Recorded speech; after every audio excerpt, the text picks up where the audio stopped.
I'd like to give a quick shout out to the sponsor of this channel and this video, Ageless Glow. This is an anti-aging serum that I've been using for the past 2 years now, and I can say that it really helps within my skin regimen as well as a prep before makeup. This stuff combats aging as well as it helps rejuvenate your skin, makes it feel wonderful, and like I said before, it is an anti-aging serum, so it's doing all of these simultaneous wonderful things while making your skin feel great. You guys can get it at glowwithnatalie.com.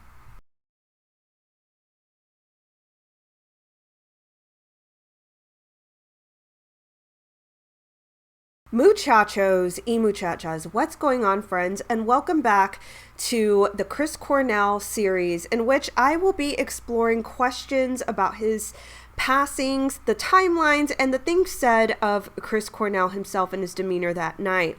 This is one of the major key parts to the introduction of the rest of the series, and that really is the media take. Think back in 2017 when you first heard about Chris Cornell passing. What were the things said of Chris Cornell? What were the things that were passed off as his demeanor was described that night of his final performance?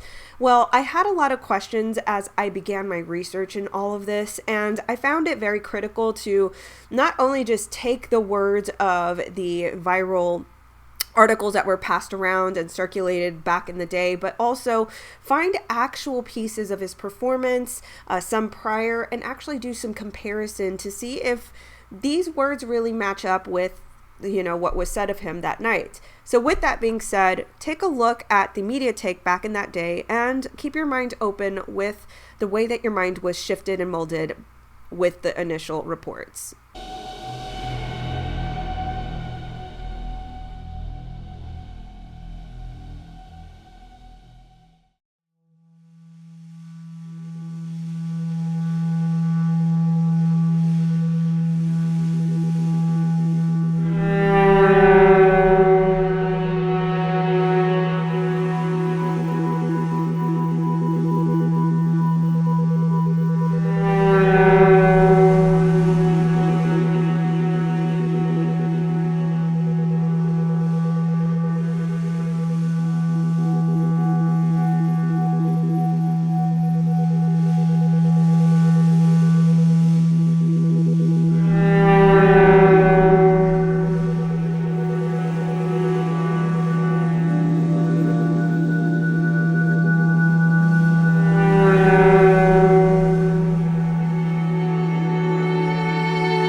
And now we want to get you caught up on some tragic breaking news that we're following for you this morning. Singer and rocker Chris Cornell has died. Yeah, we're going to turn things over to Jason. Jason, so many people were at a concert last night not knowing that that would be his last performance. Yeah, he was found dead just hours after he performed downtown. Cornell played in the band Soundgarden.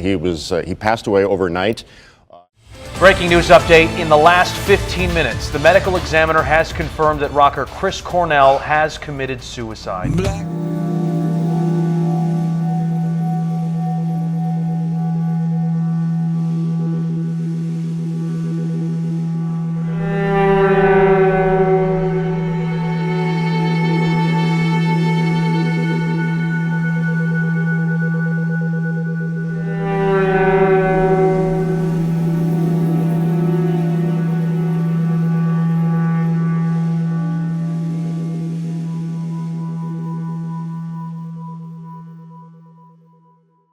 During his last concert, Chris Cornell sang Led Zeppelin's In My Time of Dying. The lyrics read, "In my time of dying, I want nobody to mourn. All I want you to do is take my body home." Who could have thought that Chris Cornell was announcing his death? Did he know he was? It was the night of May 17, 2017, Detroit, Michigan at Fox Theater. Chris Cornell, the lead vocalist of Soundgarden, performed a show with his band. Nobody would have foreseen that this would have been his last show. Straight from the source, I will be overviewing the police report as well as narrate the transcendence of chronological events reported. There are variances in these reports. Please note that my commentary is solely on my analysis of time and actions that are concretely reported by the Detroit Police Department as well as witness accounts. The following police interview is answered by Martin 𝘏𝘏𝘮𝘢, Chris Cornell's bodyguard at the time. And although I know there will be some speculation where warranted, I'm going to keep this piece simple and gravy. The official details made known to the public will speak for itself. Deal? So in regards to Martin 𝘏𝘏𝘮𝘢, he owns and operates through his company called Battalion Protection Group. On their website, it says that they provide services of executive protection, private investigation, security consulting, and active shooter training. He also dated Heidi Klum for about 18 months, and they got together immediately after her split with Seal. After about 18 months, it's reported that Heidi Klum gave ex Martin 𝘏𝘏𝘮𝘢 a house and money so he would keep his mouth shut following the split. What exactly was he keeping his mouth shut about is still a mystery. Here are the transcending events as reported on the final night of Chris Cornell's final moments.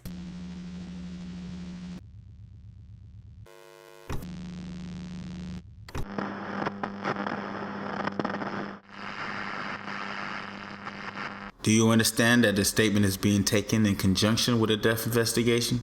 Yeah. Do you understand that providing false or misleading information regarding this incident could result in you being charged? Yes.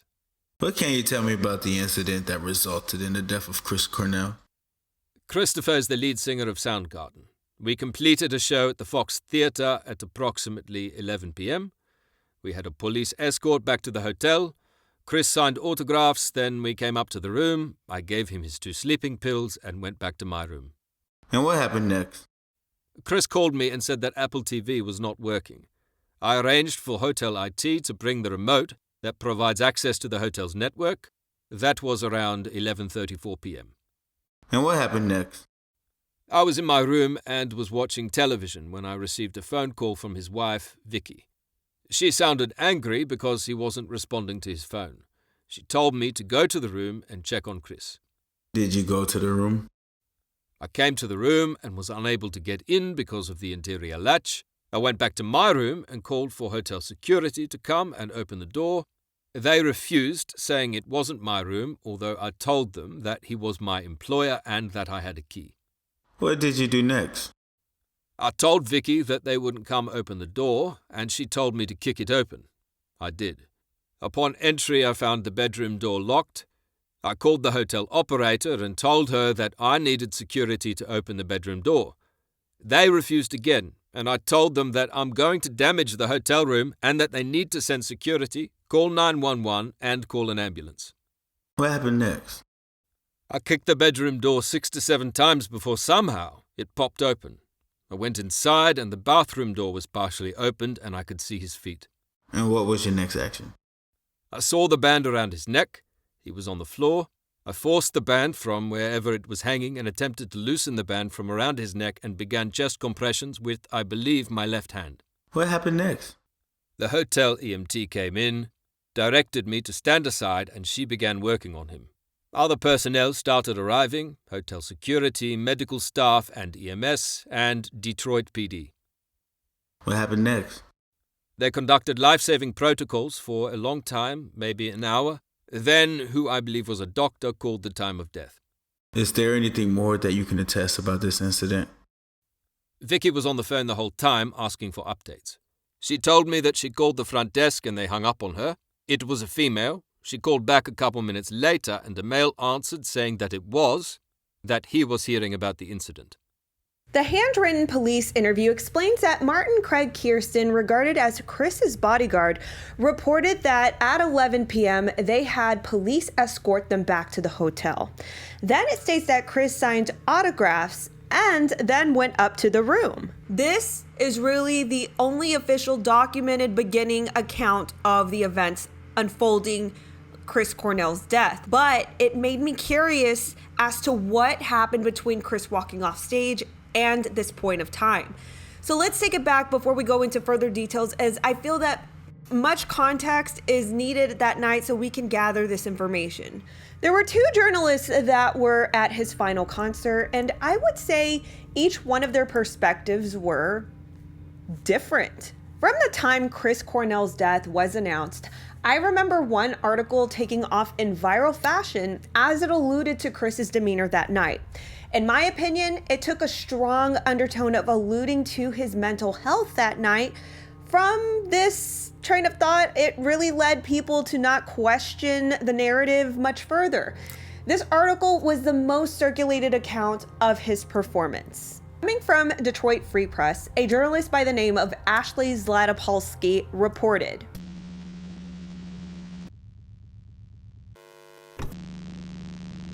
even without the benefit of hindsight from the morning's awful news, it was clear that something wasn't right with the 52-year-old Chris Cornell during the Fox performance. He often staggered back and forth across the stage and seemed weak in his movements. Just one or two songs in, it was as if the energy had exited his body, and what was left was a shell of a man scrambling to do his job. It's not the nearly 2-hour show itself that was bad, but it seemed Cornell wasn't mentally present.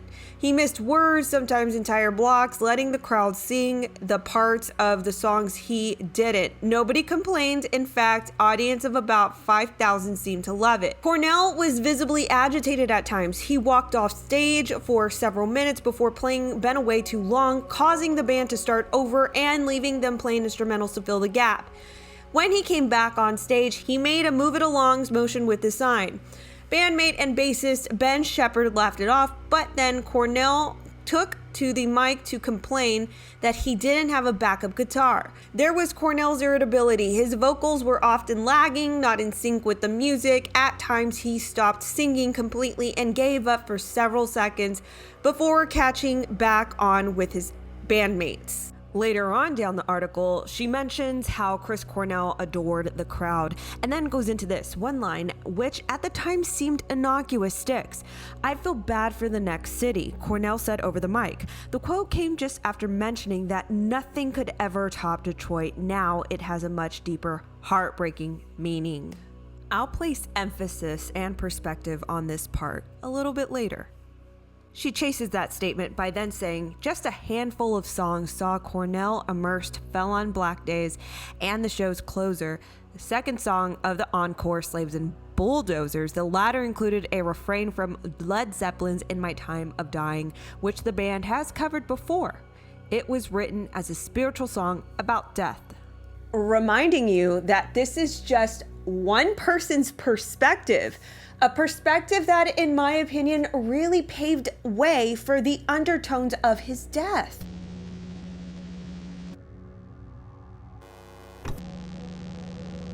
There was another journalist at the concert. His name is Jason Colthorpe, and reported for Click on Detroit. This was his account. The show started a few minutes late, but nothing seemed out of the ordinary as the guys walked on stage to screaming fans. Chris Cornell seemed as cool as ever. The band sounded as good as ever, but I haven't heard them live since '94 or seen what they have been like on tour up to this point.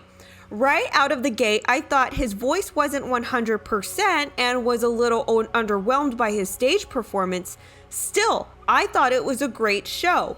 He didn't interact with the crowd a lot, other than to tell everyone to stand the bleep up toward the beginning, and that they were such a good crowd that he felt sorry for the next show's fans. He gave a couple quick intros to songs and a few fist bumps to the front row, but other than that, he just did his thing.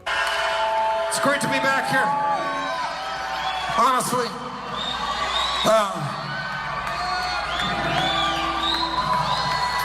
I love you guys up there on the top shelf, but you gotta stand up and show me something. Now make some noise down here and congratulate them.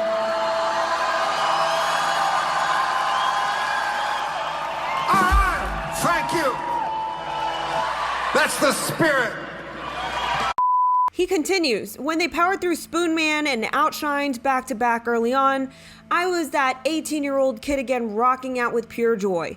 Yeah, maybe it wasn't perfect, but I loved it. The excuses in my mind were plausible. A 52-year-old guy getting a little tired on tour, or it was the laid-back venue the Fox Theater provides for bands. Here's a part for some perspective. I was a little surprised the next day when I messaged Detroit Free Press music reporter 𝘏𝘶𝘮𝘢𝘀𝘏𝑜, who I'd seen the night before. So this is the author of the first article that we read through, in which gave a more negative connotation to his performance. He said he was a little surprised the next day when he messaged that author, Detroit Free Press music reporter 𝘏𝘶𝘮𝘢𝘀𝑜, who I'd seen the night before, to ask her opinion. She said from her critical point of view, the show was a disaster. She outlined why later, that the day in her article and everything she wrote is true. I don't watch concerts with the same critical eye. However, just pointing out observation from that night has incurred tweets of being self-congratulatory for seeing the signs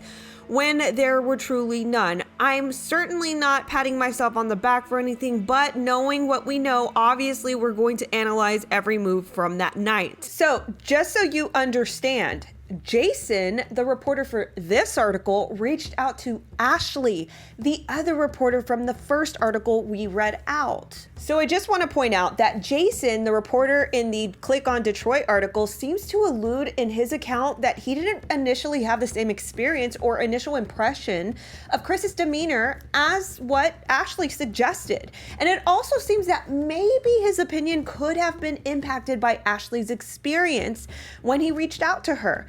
But that's just my opinion based on what his commentary illustrated written in his article. So what was one item from Ashley's review in the Detroit Free Press article that went viral in the media space? It was the emphasis on Chris saying that he felt sorry for the next show's fans. What was the grand consensus in the court of public opinion about that statement? That he was insinuating that he was intending to do something dark, like the alluded self-deletion, alluding to what had been concluded about the outcome of his death. But check this. In the witness account given to the Daily Mail, it was mentioned that Chris stated that he told fans, "I love you," and was escorted out. He wished them luck, posed for selfie photographs, and told some that he would see them in Columbus, Ohio, where his band were due to perform Friday night. So if this statement is true, from the source that talked to Daily Mail, that would allude to Chris being future thinking. And here's some extra sauce to that. Taking it back to Jason's account from Click on Detroit, he wrote, he didn't interact with the crowd a lot other than to tell everyone to stand the bleep up toward the beginning, and that we were such a good crowd that he felt sorry for the next show's fans. So, wow, this adds a lot more context to that haunting statement that the media took and disseminated by storm. How I interpret Jason's recount, Chris Cornell was commending the Detroit concert crowd by, maybe in humor. The way I see it, Chris was saying that he felt sorry for the next show's fans because maybe they wouldn't compare to the energy of Detroit's fans. That I can't say for sure, but that's how I read it. But yet our perspective was shifted. Also, bringing it back to 𝘏𝘶𝘮𝘢𝘀𝑜's quote, just as a cross analysis between her and Jason's article and observations, I feel bad for the next city. She mentions the quote came just after mentioning that nothing could ever top Detroit. And then it was ended by assumption. Now it has a much deeper, heartbreaking meaning. Now, I also believe that because the mainstream headlines, of course, with the medical examiner's conclusions, that's the only conclusion they could come to. But I want you guys to have this in perspective, that a lot of the media pieces had a lot to do with shaping our perspective.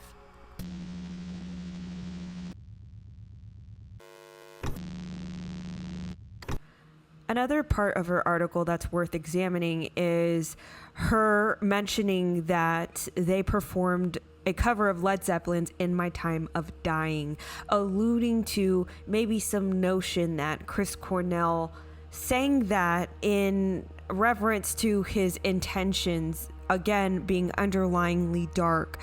Now, she does mention that the band had covered it before, which also prompted me to look and see how many times before or how early on did they perform this cover. Lo and behold, I came across this concert review from Houston Press dating back to 2013, Soundgarden at Bayou Music Center. It details that even in that time back in 2013, Soundgarden performed a set list that did include songs that were unsettling. It states, but then at the beginning of Black Hole Sun, Cornell suddenly seemed very tired and vulnerable, almost frail. He certainly didn't sound that way, so maybe it was just my imagination. But in the encore, after he also slipped in a little of Led Zeppelin's In My Time of Dying to King Animal's laborious feedback-soaked rowing, which made for a jarring, somewhat unsettling closer, which unveils a point. Even this being a different year, 2013, a different music journalist and a different publication in a different city, the set list still provoked the same sort of emotion in a different time frame. To further highlight, Soundgarden has graced the presence of this song many a times.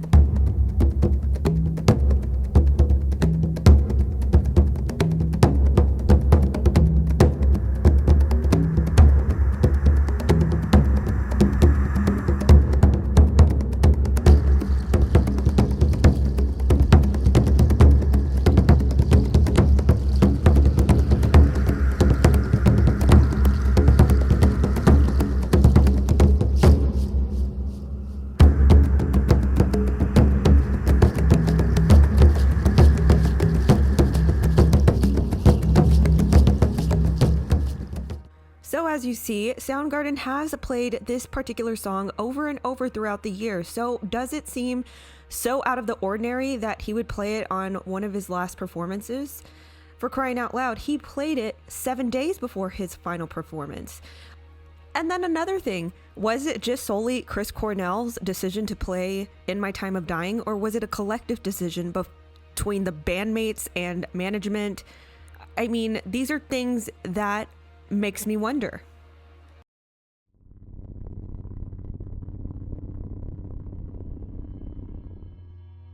So with that being said, perspective is absolutely everything, and we happen to just run with one. Additional to the article, there were multiple clips circulated by mainstream news outlets that alluded to this idea that Chris was lagging and off pitch. And as I saw these clips, I thought, is that any much more different from any of my personal other experiences watching Chris Cornell perform myself? So the first clip you'll view is one of the circulated pieces, and I want to compare this to one of his previous performances a few years back.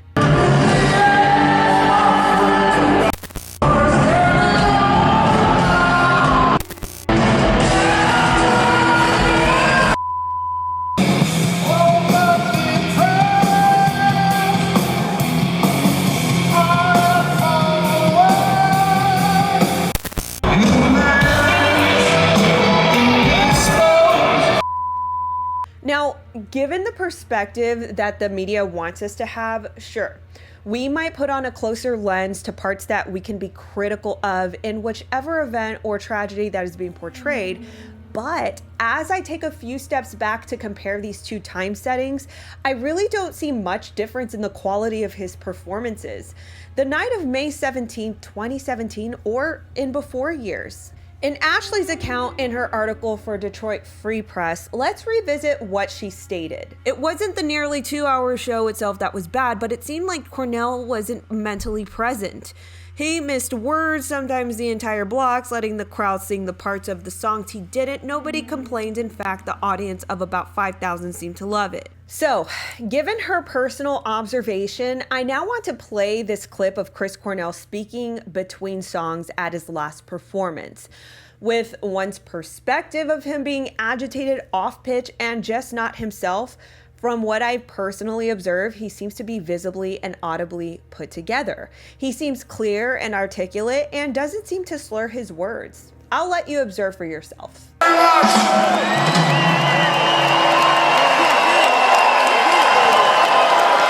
We're gonna do a song about it. It's sort of about tolerance, provided that nobody tells me what to do. Nobody tells us what to do. Anyone can do whatever they want. I don't care what it is. Sincerely. This year, 2014, marks the 20th anniversary of our album, Super Unknown, so we've been playing that a lot. But we like to go back further even. 23 years, 100 years. So this next song is a little bit older. This is from an album called Louder Than Love. So friends, I'm curious, what are your thoughts now compared to how you perceived this back in 2017 when all we had was media ingestion, media articles telling us what Chris was like when, we really didn't take a critical view until now. Let me know how your mind has shifted through this, or if it just remains the same, if you think that his demeanor was in fact a little strange and off. Or tell me, have you seen Chris Cornell in the past on your own, and does he seem anything different the way that I perceived him, as I didn't think anything was different? Let me know your thoughts in the comments below. Thank you guys so much for watching this series. I will be back with another video. Stay tuned.